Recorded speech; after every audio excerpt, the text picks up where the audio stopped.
जी हाँ दोस्तों, संसद में इस समय हंगामा चल रहा है और वो हंगामा सरकार के द्वारा और विपक्ष के द्वारा किया जा रहा है। सरकार के द्वारा ये हंगामा हो रहा है कि सरकार एफसीआरए बिल संशोधन बिल पास करना चाहती है और विपक्ष इसका विरोध कर रही है। आखिरकार वजह क्या है कि विपक्ष इसका विरोध कर रही है और सरकार इस बिल को पास कराना चाह रही है।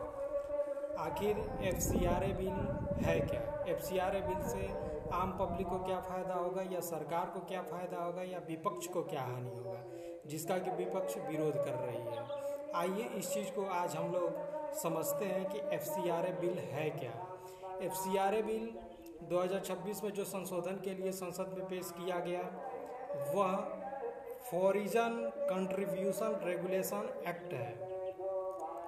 यह इसका मुख्य काम ये समझ लीजिए कि विदेश से जो भी भारत में फंडिंग आता है, चाहे वो किसी एनजीओ को आता हो या किसी संस्था को आता हो, किसी संगठन को आता हो, या किसी धार्मिक स्थल के लिए आ रहा हो, या किसी भी प्रकार की किसी संपत्ति को बनाने के लिए आ रहा हो, उसी चीज़ को पारदर्शी करने के लिए भारत सरकार कह रही है कि हम इस बिल को संशोधित रूप में पेश करेंगे और इसको एक कानून बनाएंगे, जो कि 12 अगस्त को जेपीसी को सौंप दिया गया था कि वो इस चीज़ पे अपना रिपोर्ट तैयार करे, और रिपोर्ट तैयार करने के बाद अगर उसको लगेगा कि इसमें संशोधन करने लायक होगा तो फिर संशोधन किया जाएगा और उसके बाद इसको कानून के रूप में लागू किया जाएगा।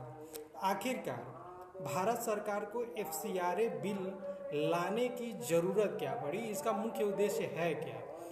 तो एफसीआरए बिल का मुख्य उद्देश्य है कि जो भी विदेश से चंदा आता है, जो भी विदेश से फंड आता है, चाहे वो किसी की एनजीओ चलाने के लिए आ रहा हो, या किसी भी प्रकार का कोई संगठन चलाने के लिए आ रहा हो, या किसी भी प्रकार का कोई धार्मिक स्थल का निर्माण कार्य कराने के लिए आ रहा हो, या किसी भी प्रकार का कोई संपत्ति जैसे स्कूल या कोई भी चीज़ जिसका नव निर्माण कार्य कराने के लिए विदेश से फंडिंग लाया जा रहा है, उसको भारत सरकार का कहना है कि ये पारदर्शी होनी चाहिए।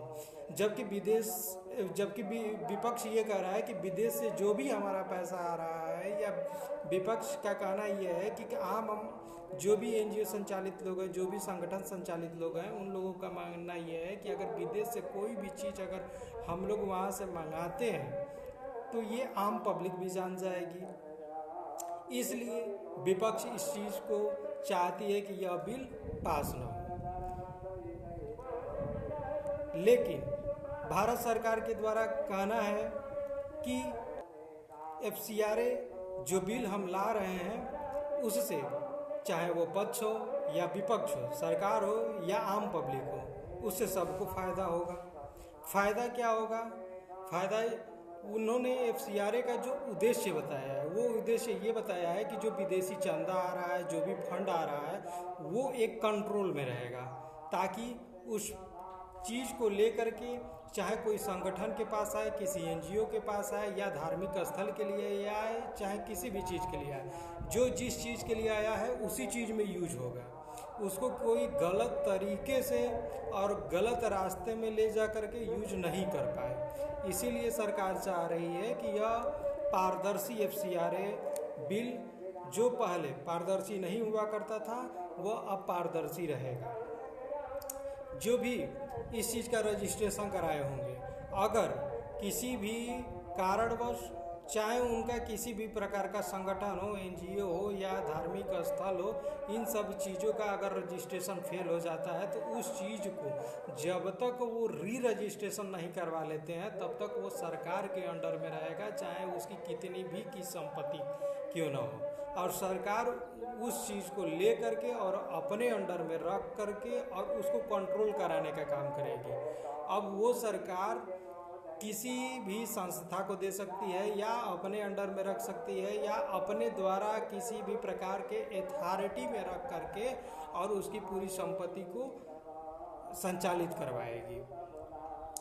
इस एफसीआरए बिल का ये एक महत्वपूर्ण उद्देश्य है। इसका दूसरा महत्वपूर्ण उद्देश्य यह सरकार के पास अस्थायी रूप से उसकी संपत्ति नहीं रहेगी।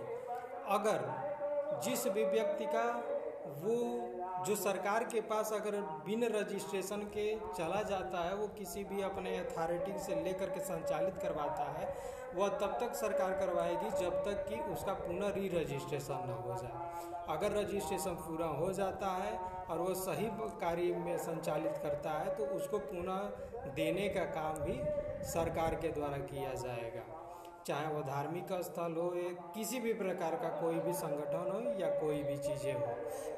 उसमें एक चीज़ का और भी बदलाव किया गया है कि जो FCRA बिल में पहले 5 साल की जेल की सज़ा का प्रावधान था, इस चीज़ को कम करके अब 1 साल के लिए कर दिया गया है।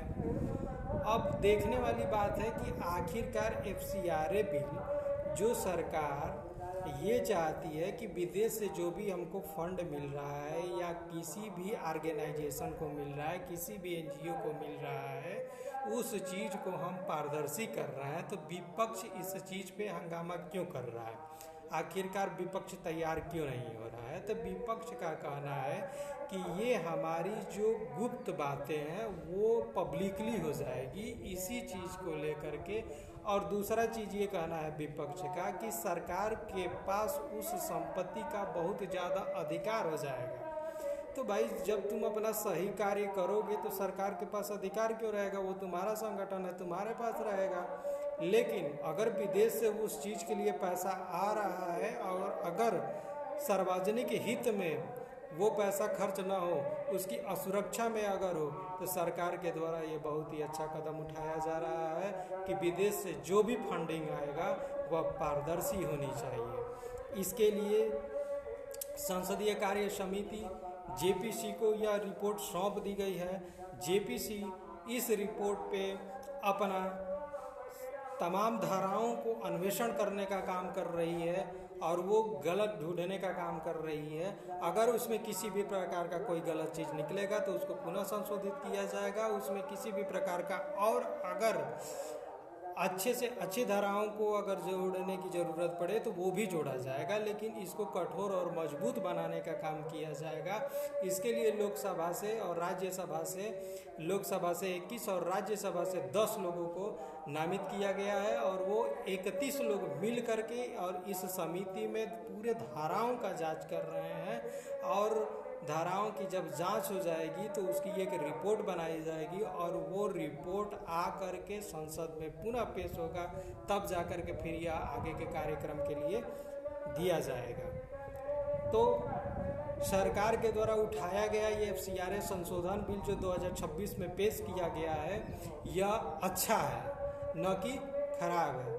विपक्ष को अगर ये लगता है कि यह पारदर्शी हो जाने से हमारी चीज़ें जो गुप्त हो रही थी वो या सरकार को इस पे ज़्यादा अधिकार हो जाएगा, तो उसके लिए भी नियम है उसमें कि अगर जिस भी व्यक्ति का रजिस्ट्रेशन है उसे सरकार ऐसे ही नहीं ले सकती है। जिसका वो रजिस्ट्रेशन होगा उसी का अधिकार होगा। बस सरकार को ये देखना है कि जो भी विदेश से फंडिंग आ रही हो वो भारत की सुरक्षा के हित में हो।